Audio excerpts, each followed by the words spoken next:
Welcome to our course on the history of Buddhism. My name is David Eckel. I teach about Buddhism in the religion department at Boston University, and I'm absolutely delighted to be here, to be able to share with you my interest in this remarkable and lively and perpetually challenging religious tradition. You might be interested, just as we start this series of lectures, about how I became involved in the study of Buddhism. I didn't grow up in a Buddhist environment. I suspect that that's true also for many of you. I came to Buddhism when I was a young man studying Christian theology at Oxford. And one of the biggest challenges we faced in those days was to try to find something to fill our long 4-month summer vacation between the 2 years of our program. And I, being the naive guy that I was in those days, signed up to do an expedition to the desert of central Iran to study the life of Iranian nomads. And we got out to the desert, and I'm sorry to say that we found no nomads other than ourselves. But when we got to the end of that trip, as I was sitting under the great Mongol dome in the Friday Mosque in Isfahan, gazing up into the brickwork, I began to muse a little bit about a lot of the things that I had seen, and I decided that I wanted to do nothing more with my life than to study the civilizations of Asia.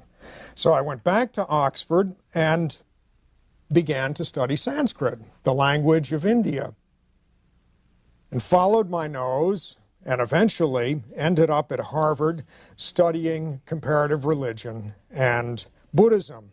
One thing led to another, and I found myself swimming happily through the philosophical traditions of the Indian Buddhist community, and also the philosophical traditions of Tibet. And Buddhism has become really an endless source of fascination, I would have to say, for me. And I'm looking forward very much to having a chance to share that fascination with you in this course. In this introductory lecture, I'd like to give you a brief overview of the history of Buddhism. Our course is going to follow a historical trajectory from the Buddhists of ancient India to the Buddhists who have become such an important life and such an important component in our own neighborhoods here in North America. So this overview of Buddhist history will give you, I think, a clear impression of the ground we will cover together in these lectures. I'd also like to say something about my own approach to the study of Buddhism.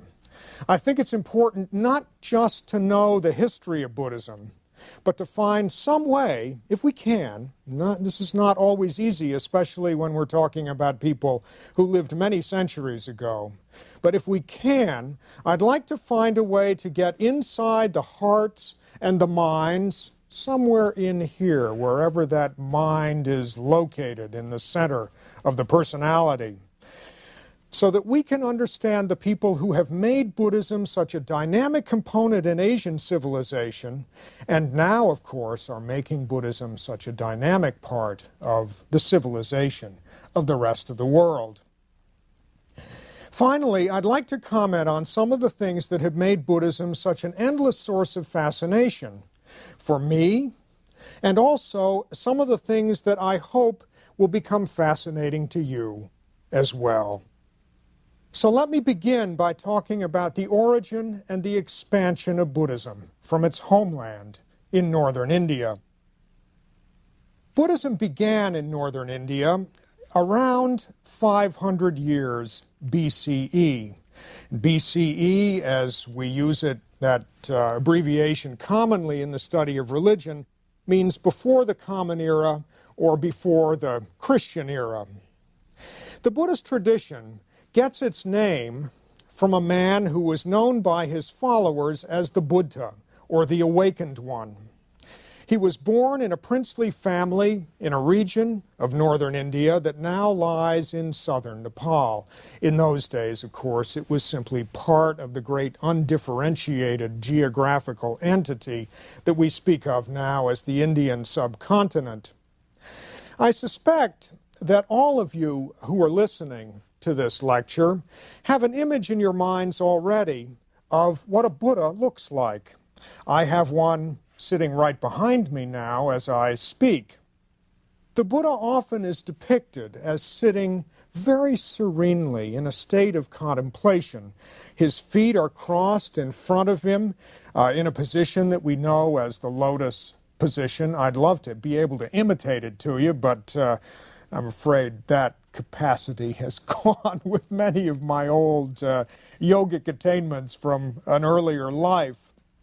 The Buddha is a very picture of calm and contemplation. That clearly is what a Buddha is. And this is the image of this calm and contemplative human being that has drawn many people to the Buddha for centuries in Asia, and here, of course, in our own environment today.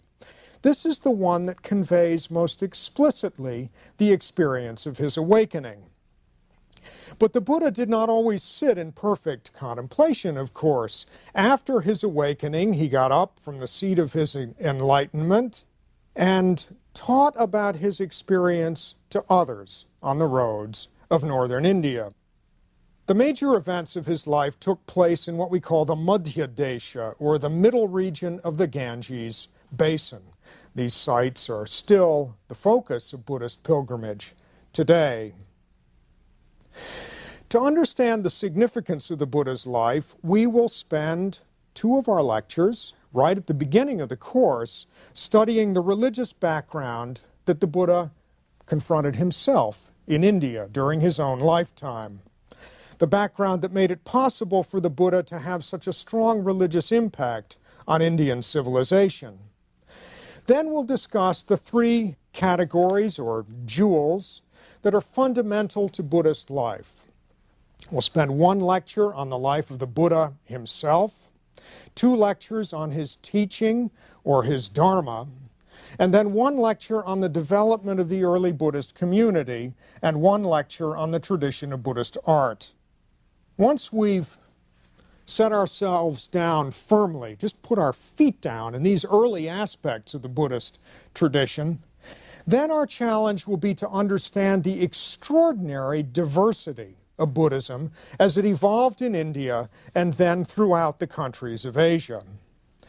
In India itself, there were 2 major reform movements that appeared within the Buddhist community not so long after the lifetime of the Buddha himself. One of these was called the Mahayana, or the Great Vehicle, and the second was called Tantra. And the word Tantra we'll talk about when the time comes for us to discuss that movement in more detail. But for the moment, I think it might be helpful for us simply to imagine that the word Tantra means power. This was a tradition in the Indian Buddhist community that emphasized all the techniques that cultivated a sense of power. These 2 movements will each get some very significant attention in separate lectures.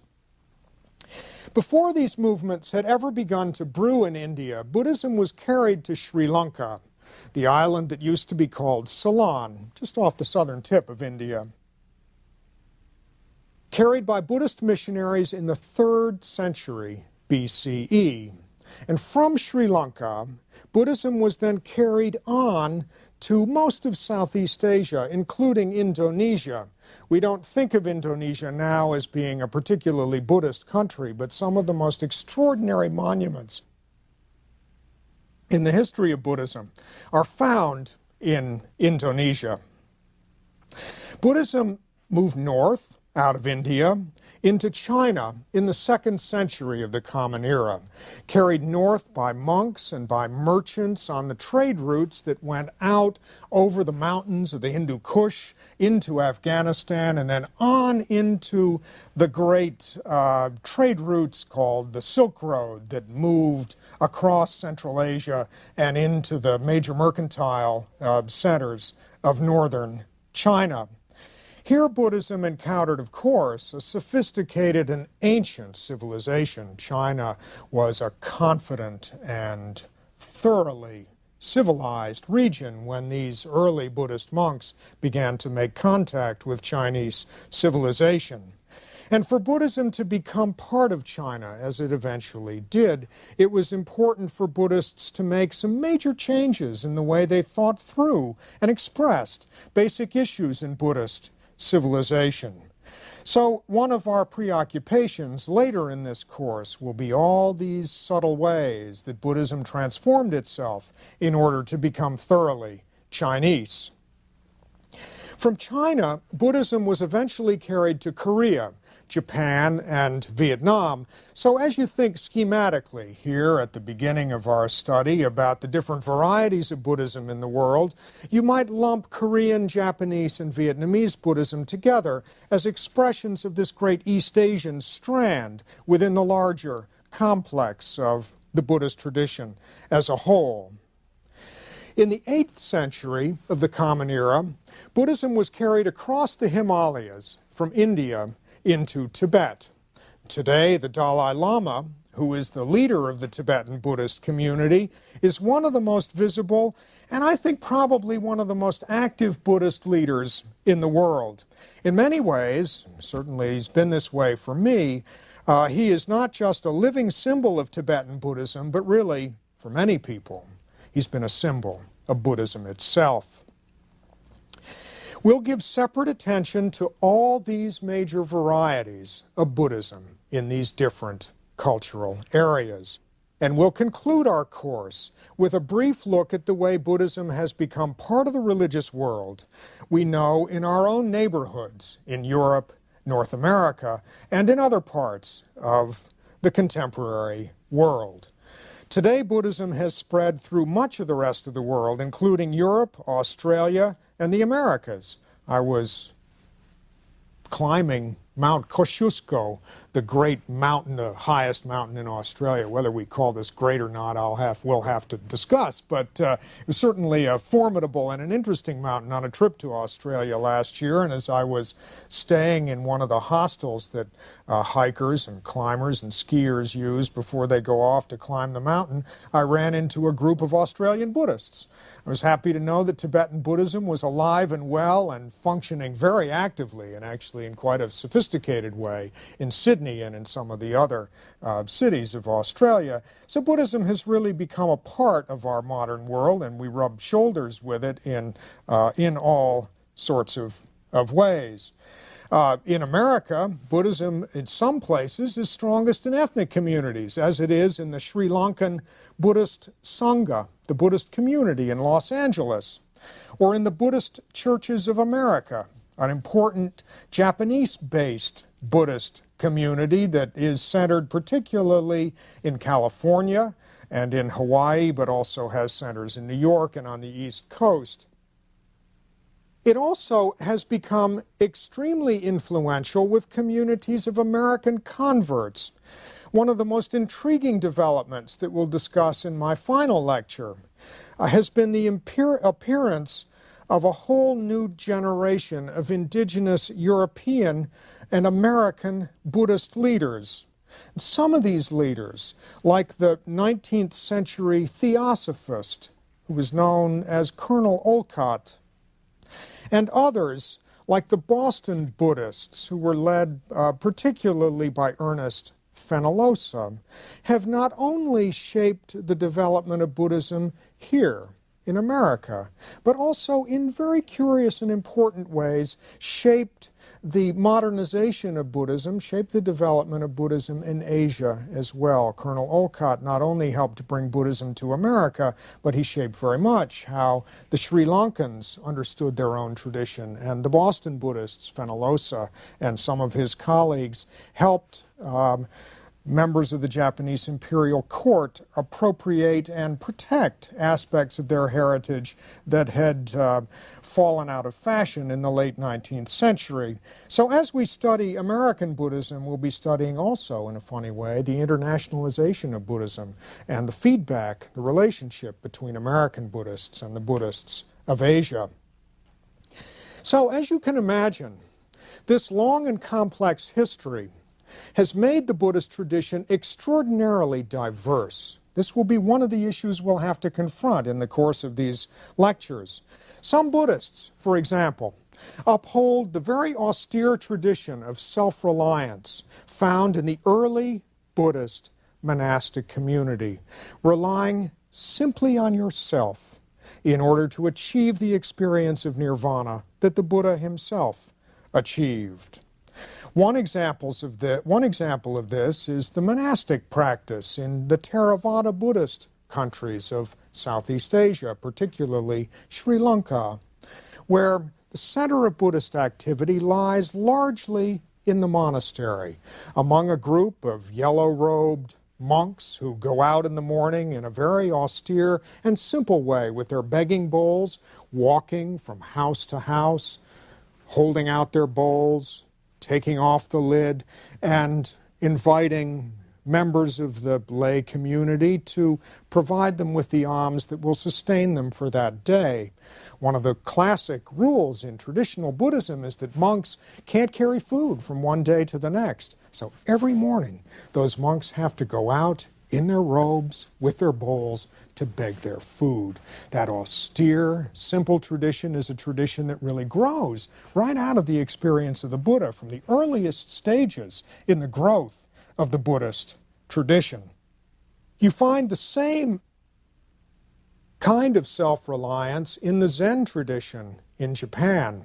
I was just visiting in Japan a couple of weeks ago as part of a conference, and I went down to Kyoto, the great imperial capital of Japan, and visited with a wonderful Zen abbot who was the head of one of the monasteries in one of the monastic compounds in the monastery called Daitokuji. And I was speaking to him and taking his photograph, and as I focused my camera on him, I told him how important it was going to be for my students to be able to show them a picture of a Zen master who was clearly so accomplished, who had clearly embodied in a powerful way the truths of that tradition. And he looked me straight in the eye and he said, "Now I want you to tell them, when you speak to them about this tradition, to be courageous, to stand up straight, and to rely on themselves." And I found myself, I, like many people in my business, have a little bit of a scholar's stoop, and I found myself just standing up a little straighter, trying to imagine in some way that I had imbibed the courage and the sense of self-reliance that he was attempting to teach me. That, of course, is a deeply rooted aspect of the Buddhist tradition. It grows right out of the Buddha's own experience, and it's one of the ways of being a Buddhist in the world. It's not the only way. There also is another important aspect of the tradition that insists that it's not really possible, and perhaps not even desirable, to achieve salvation purely on your own merit, purely on your own, relying on your own power, but instead to rely on the power of some deity, some figure who is infinitely greater than you. One example of this that we'll study in some detail as the course goes on is the worship of the Buddha Amida, Amida Buddha, by Pure Land Buddhists in Japan. Pure Land Buddhism has, of course, come to North America, like many other varieties of Buddhism, and in some of its manifestations in this country in particular, it looks an awful lot like Christian devotion. I was visiting not so long ago in one of the Pure Land Buddhist temples in Hawaii, and being the curious scholar that I was, I opened up a little hymnal in the back of the temple and looked at, I think it was the first hymn, perhaps it was the second, and it had words that seemed mysteriously familiar to me. It began, "Buddha loves me, this I know, for the sutras tell me so." You could probably sing that along with me if you wanted to do that. I suspect you know the tune. It, of course, is not a traditional Buddhist hymn, but a way of simply mapping Buddhist devotion into a form that would be familiar to people, especially to children, in American culture. Another example of Buddhist devotion that will occupy some of our attention here in the next few lectures is Chinese Buddhist devotion to the Bodhisattva, or the future Buddha, not a Buddha per se, but a deity who will become a Buddha in a future life, the Bodhisattva Guanyin. Guanyin is often pictured as a beautiful standing female figure holding a baby. And in Chinese civilization, Guanyin is viewed as being the embodiment of compassion, but compassion particularly associated with the development of a healthy and happy family and the gift of children. So when I was visiting at a Chinese Buddhist pilgrimage site on an island off Shanghai a couple of years ago, I ran into a group of Chinese Buddhists, ethnic Chinese Buddhists, who came from the Philippines and from Indonesia. I asked them why they had made the long and rather arduous and rather expensive trip to come to this island to pay homage to the deity Guanyin, and they said that it was for the welfare of their family, and particularly as a way of fulfilling the hope to have children, happy children themselves. This is an aspect of Buddhism that for many people might seem unfamiliar, but it too is deeply rooted in the practice of the Indian tradition and will need to occupy some of our attention. In Tibet, one of the most important aspects of religious devotion is focused not necessarily on these great celestial figures, but on the human beings who embody their power. The Dalai Lama in particular is one of these. People think of the Dalai Lama sometimes as being a living Buddha. Technically, that's not correct. He's a living manifestation of the compassion of the same Bodhisattva who is manifested as Guanyin in China. But he too has an extraordinary ability to make the power of compassion present for people. I remember a moment, for example, a few years ago when the Dalai Lama was making a visit to Middlebury College in Vermont, and a lot of people had come to gather, as you do in settings like that, on a whole mess of folding chairs spread out in the field house at Middlebury. And as we were waiting for the Dalai Lama to come, we were buzzing in conversation, as you do. There was this sort of hum of anxious expectation in the room as we were waiting for him to arrive. And then we heard the door open in the back of the field house, and there was a hush that settled on the audience. We all turned around and looked back to see what was coming, and there the Dalai Lama, wrapped in his red robes and surrounded by his retinue of monks, came into the room.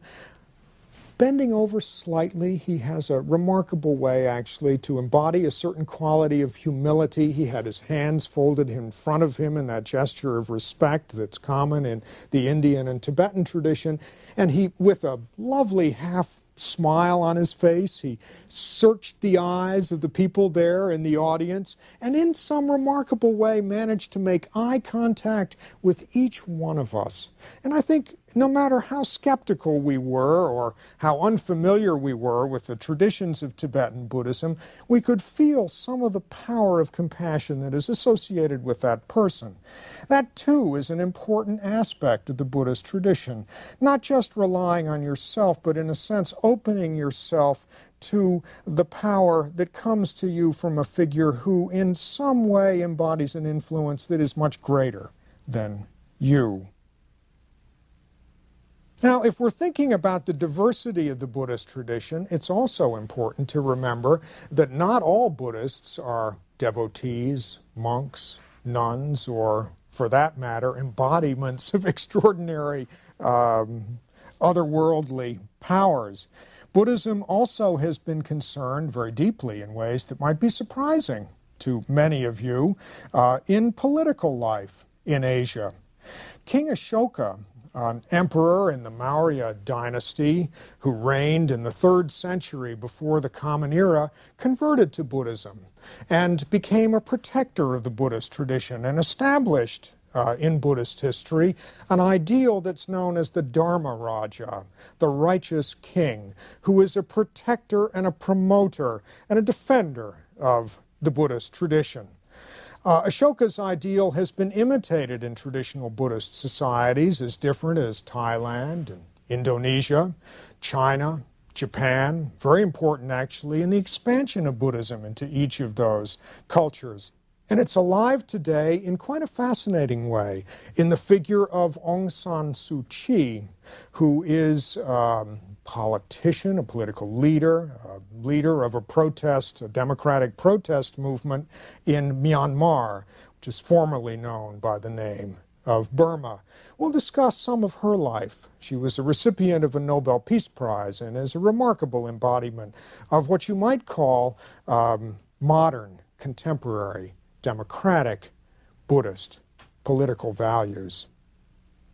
So a full description of a Buddhist society would have to include not just monks, nuns, and devotees, but all the kings, queens, donors, supporters who have oriented themselves in one way or another to the ideal of the Buddha and supported Buddhist institutions and helped spread Buddhist values throughout the world. Now, as we move through our discussion of Buddhist teaching, we'll see that the diversity of the Buddhist tradition should come to us as no surprise, really. The Buddha himself said that everything is impermanent, all things pass away. So the evolution of the Buddhist tradition itself exemplifies this fundamental truth. It constantly changes. There's nothing that seems absolutely to be set in stone. It constantly evolves. And we ourselves will want to begin to feel the dynamism of that evolution, that process of change. The Buddha also said that nothing has any permanent identity. This is the famous Buddhist doctrine of no self. So as the Buddhist tradition has changed and adapted to new situations and needs, it sometimes seems to have changed so radically that it's hard to know anymore what makes it Buddhist. So the question for us, really, is in the face of this incredible diversity, is there any way for us to say what Buddhism actually is?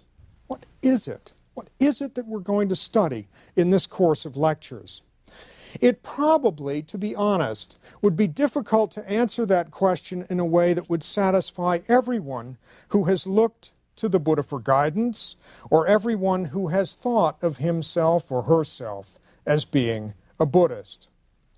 But I'm convinced that the best way for us to understand this tradition is to see it as the continuous unfolding of a set of stories.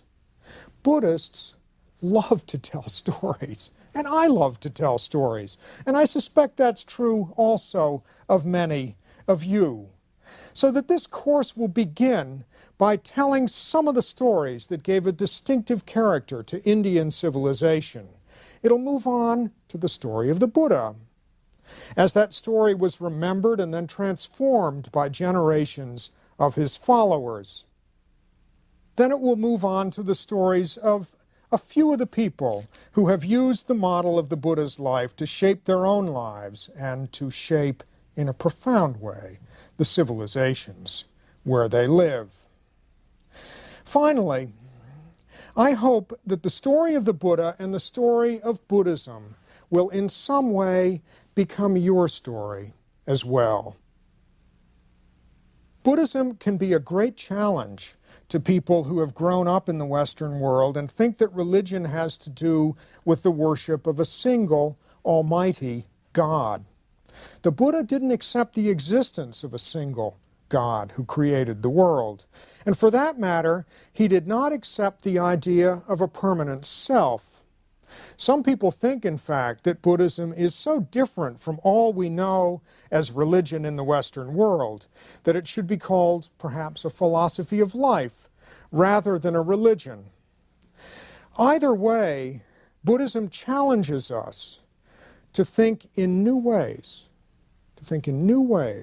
about the nature of the world and about the possibility of a satisfying and productive human life. I think that you will find it's well worth spending a few hours learning to look at this world through Buddhist eyes.